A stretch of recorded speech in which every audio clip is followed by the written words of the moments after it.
It's Monday, 27 January. Welcome to the President's Daily Brief. I'm Mike Baker, your eyes and ears on the world stage. All right, let's get briefed. We'll start things off with what was reportedly a clash between President Trump and Denmark's Prime Minister over the subject of Greenland, with Denmark reportedly in crisis mode as Trump is said to be pushing hard for U.S. control of the Arctic island, referring to Greenland as vital to U.S. national security interests.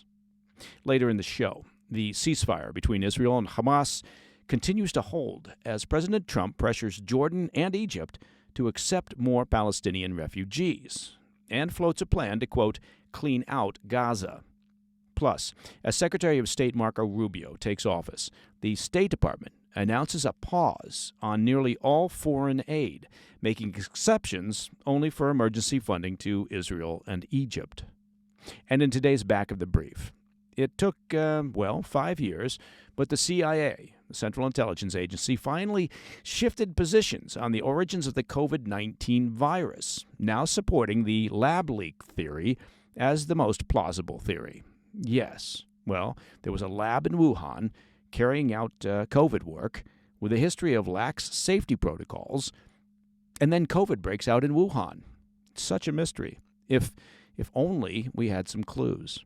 All while the Chinese regime continues to get away with providing zero transparency after several years and millions dead. But first, today's PDB Spotlight.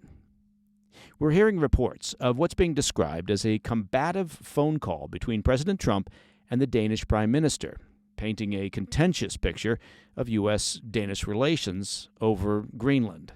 The story was first reported in the Financial Times, and according to European officials, the 45-minute conversation spiraled into direct confrontation, with Trump aggressively pushing for U.S. control of Greenland and even threatening to levy massive tariffs against the Danes. One source said of the conversation, quote, the intent was very clear. Trump wants it. The Danes are now in crisis mode, end quote. Another added, quote, the Danes are utterly freaked out by this. Well, that must be a technical term. At the heart of the dispute is Greenland, which is, of course, semi-autonomous territory. While it's part of the Kingdom of Denmark, it has its own government and controls most of its domestic affairs, including natural resources and local policies. However, Denmark retains authority over areas such as foreign policy and defense. Now, Trump's interest in Greenland isn't new. He's been arguing since his last term that its strategic location is vital to American national security, particularly as China and Russia ramp up their Arctic investments. Greenland's strategic location along the shortest route between Europe and North America and its role in the U.S. ballistic missile warning system has made it a key priority for Trump. National Security Council spokesperson Brian Hughes echoed this, stating that the administration is focused on safeguarding U.S. interests in the Arctic while fostering, quote, mutual prosperity with Greenland. Meanwhile, the Danish Prime Minister has reportedly remained firm on the issue. During the call with Trump, she cited remarks from Greenland's parliament, reiterating that the island is not for sale and that its future lies in the hands of its own people. The Danish leader also proposed increased Arctic security measures from Denmark and emphasized the contributions of Danish businesses to the U.S. economy, as well as the shared trade goals of the U.S. and the European Union. Still, Trump is, frankly, unlikely to back down on this. In his inaugural address, he framed the United States as a nation poised to expand its territory, hinting at a larger strategy that may include Greenland, and even suggesting the U.S. retake the Panama Canal. Meanwhile, amidst all of this talk of Greenland's strategic importance, the European Union's top military official, General Robert Brigger, is suggesting that it would make sense to station EU troops in Greenland. In an interview with a German newspaper, Brigger stated, in my view, it would make perfect sense not only to station U.S. forces in Greenland, as has been the case to date, but also to consider stationing EU soldiers there in the future, end quote. Now, Brigger added that with Arctic ice melting, tensions with Russia and possibly China are likely to increase. He also stressed the importance of respecting borders, as outlined in the UN Charter, though he acknowledged that any decision about EU troops would ultimately require political agreement. It's worth noting that although Denmark is a member state, Greenland itself is not part of the EU. It voted to withdraw from the European Community all the way back in 1985. All right, coming up next, the ceasefire between Israel and Hamas holds as President Trump pressures Jordan and Egypt on refugees. And Secretary of State Marco Rubio pauses nearly all foreign aid. I'll be right back.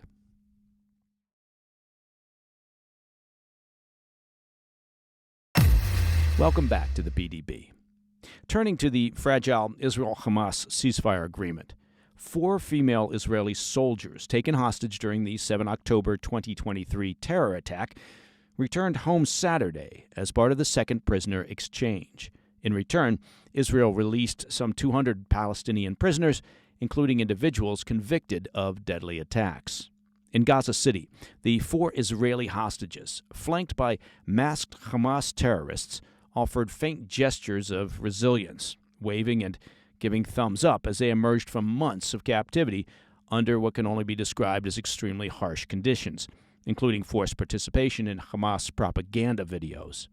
The Iran-backed terror group, still seeking to project dominance after 15 months of war, paraded the hostages through the city to reinforce its narrative of control of the Gaza Strip. Thousands of people gathered to celebrate the soldiers' release in Tel Aviv, waving Israeli flags and chanting for the freedom of all remaining hostages. The hostages' families rushed to embrace their loved ones in emotional reunions as the 4 soldiers were declared in stable condition at a nearby hospital. Celebrations erupted on the Palestinian side as well. In the Israeli-occupied West Bank city of Ramallah, thousands cheered the return of the freed Palestinian prisoners. Many of the prisoners, wearing gray uniforms and appearing somewhat gaunt, donned Hamas headbands distributed by the crowd and were carried on the shoulders of jubilant supporters. Israel's prison service confirms 121 of the Palestinian prisoners were serving life sentences after being convicted of deadly attacks against Israelis. Among the released prisoners were Mohammed Odeh and Wael Qasim, both convicted of the 2002 bombing at the Hebrew University of Jerusalem that killed 9 people, 5 of them U.S. citizens. A total of 70 of the released Palestinian prisoners were expelled to Egypt, with Algeria, Tunisia, and Turkey expressing willingness to accept them. However, the ceasefire agreement has hit a snag, exposing, of course, the fragility of the arrangement.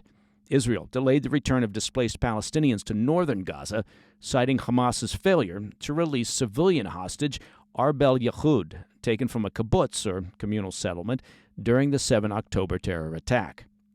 Israel insisted that Yehud be released this week, given her status as alive and a female civilian, which placed her in the highest priority category to be freed in this first phase of the ceasefire arrangement. A senior Hamas official dismissed the delay as a minor issue and pledged her release next week. Prime Minister Netanyahu's office reaffirmed that no displaced individuals would return until Yehud was freed. Mediators, including Egypt and the U.S. National Security Council, are working to resolve the impasse. Meanwhile, tensions simmered near the Gaza Strip's Netzarim corridor, where Palestinians defied the delays and attempted to return to their homes. The Israeli military responded with warning shots, leading reportedly to the death of a Palestinian man, according to local Hamas officials, and that's a claim that the Israeli military denied, stating it only fired to disperse, quote, gatherings of dozens of suspects. The fragile ceasefire agreement comes in the context of continued international scrutiny and broader debates over Gaza's future. On Saturday, aboard Air Force One, President Trump proposed relocating up to 1.5 million Palestinians to neighboring Arab nations like Jordan and Egypt. Trump described Gaza as a, quote, demolition site and suggested resettling its population to, quote, clean out the war-torn area, with the region rebuilt using international aid. Jordan's foreign minister rejected the idea as, quote, firm and unwavering, warning it would erode Palestinian identity in Gaza and deepen the crisis. Well, not to mention that none of the Arab countries actually want to take in any Palestinian refugees. Trump, however, insisted the plan could be temporary, describing Gaza as a region mired in conflict for centuries, suggesting to, quote, build housing in a different location where Palestinians can maybe live in peace for a change, end quote. As negotiations for the second phase of the agreement, which entails the release of all hostages and a lasting halt to the fighting, have yet to begin, Israeli officials warn military operations in Gaza would resume if Hamas fails to meet its commitments of releasing the remaining hostages. The next hostage and prisoner exchange is slated for Saturday. All right, moving over to the U.S. In a sharp pivot toward President Trump's America First policy, the State Department froze nearly all foreign aid on Friday, leaving just emergency food assistance and military funding for Israel and Egypt spared from the suspension. A memo reviewed by AFP dispatched to all U.S. diplomatic posts revealed that Secretary of State Marco Rubio instructed a halt to new foreign aid obligations and extensions. Rubio's directive specified that, quote, no new funds shall be obligated for new awards or extensions of existing awards until each proposed new award or extension has been reviewed and approved, end quote. The memo aligns with an executive order signed by Trump last week, just hours after his inauguration, suspending foreign assistance for 90 days. In the order, Trump claimed that the U.S. foreign aid was often, quote, antithetical to American values, and emphasized the need for alignment with the administration's foreign policy objectives. The freeze affects billions of dollars in foreign assistance across multiple sectors, including high-profile programs like the President's Emergency Plan for AIDS Relief, which has provided HIV/AIDS treatment to millions in Africa since its inception in 2003 under then-President George W. Bush. Notably, the freeze also halts military aid to Ukraine, a country that has been a recipient of U.S. weapons and financial support in the billions of dollars to counter Russia's ongoing war effort. Israel and Egypt remain exceptions, their funding safeguarded due to their strategic importance in U.S. foreign policy. Israel has seen its military aid expanded in major arms packages from the U.S. in the aftermath of the Hamas terror attack on 7 October of 2023. Conversely, regions like Sudan and Syria will see emergency food aid as their only continued support during this period of time.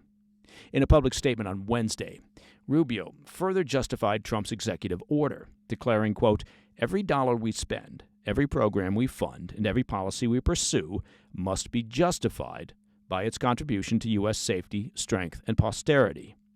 The Trump administration has set an 85-day timeline to evaluate existing aid programs and determine their future within Trump's foreign policy framework. However, the decision, as you might imagine, was not met without criticism. Representative Gregory Meeks, the top-ranking Democrat on the House Foreign Relations Committee, and Democrat Representative Lois Frankel condemned the move, warning of devastating fallout for vulnerable populations.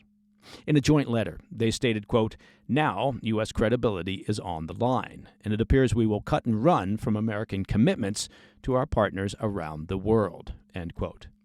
Critics further argue that the freeze jeopardizes decades of bipartisan consensus on foreign aid as a cornerstone of American influence and global stability. Congress, which appropriates foreign aid, may actually end up challenging the administration's move. As the world's largest donor, the U.S.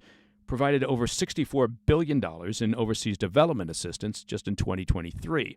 That's citing data from the Organization for Economic Cooperation and Development. Observers warn that this aid freeze could erode U.S. influence and open the door for adversaries like China, which, of course, has aggressively expanded its global footprint through foreign investment. All right, coming up in today's Back of the Brief. After 5 years, the CIA now supports the lab leak theory as the most plausible explanation for the origins of COVID-19. I'll be right back with those details.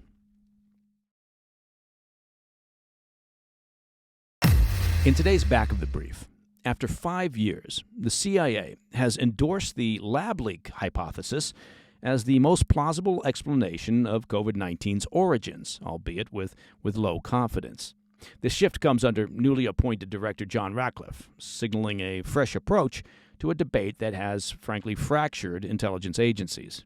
The CIA's alignment with the FBI and the Department of Energy, which also supported the lab leak theory, points to growing momentum that the virus may have emerged from the Wuhan Institute of Virology, you think?